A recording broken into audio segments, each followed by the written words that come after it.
Mysuru literary forum charitable trust ರವರ Mysuru book clubs 2015 ಸಹಯೋಗದೊಂದಿಗೆ ಮೈಸೂರಿನ ಹೆಮ್ಮೆಯ ಮೈಸೂರು ಸಾಹಿತ್ಯ ಸಮ್ಮೇಳನದ 8ನೇ ಆವೃತ್ತಿಗೆ ಎಲ್ಲರಿಗೂ ಸುಸ್ವಾಗತ.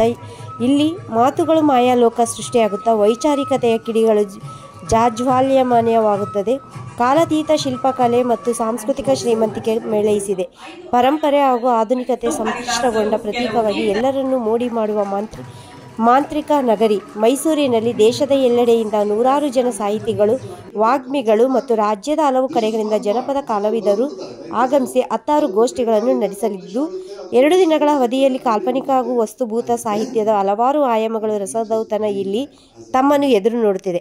ಪತ್ತೇದಾರಿ, ಪರ್ಯಾವರಣ, ಪ್ರಸ್ತುತ ವಿದ್ಯಮಾನ, ಭಾಷಾಂತರ, ಚರಿತ್ರೆ, ಸಂಗೀತ, ಸ್ತ್ರೀವಾದ, ಕಾವ್ಯ, ಆಹಾರ, ಆರೋಗ್ಯ ಮತ್ತು ಪೋಷಣೆ, ಪ್ರವಾಸ, ಪತ್ರಿಕೋದ್ಯಮ, ಕೃತಕ ಬುದ್ಧಿಮತ್ತೆ ಹೀಗೆ 10 ಹಲವು ವಿಷಯಗಳ ಚರ್ಚೆ ವಸ್ತುಗಳಾಗಿ ಆಯಲ್ಪಟ್ಟಿವೆ. ಮುಖ್ಯ ಅತಿಥಿಗಳಾಗಿ ಆಗಮಿಸಿದ ರಮೇಶ್ ಅರವಿಂದ್ ರವರು ಮಾತನಾಡಿ, they have something in their mind which they have imagined, they have put it in their choicest words. I either get it exactly like they have intended, or I get it in my own way, according to the life I have had, according to the experience I had.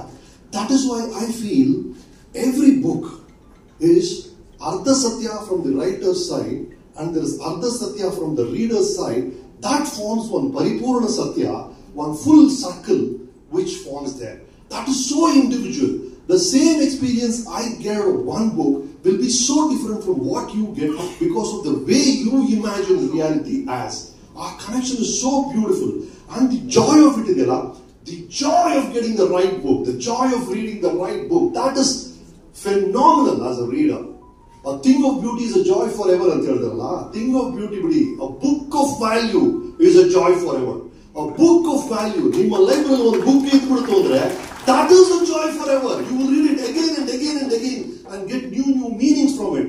This joy of getting a book of value, I realized long back. Tomorrow is July 7th. Director who's mostly in cinema and TV, but to come to audience like this, I find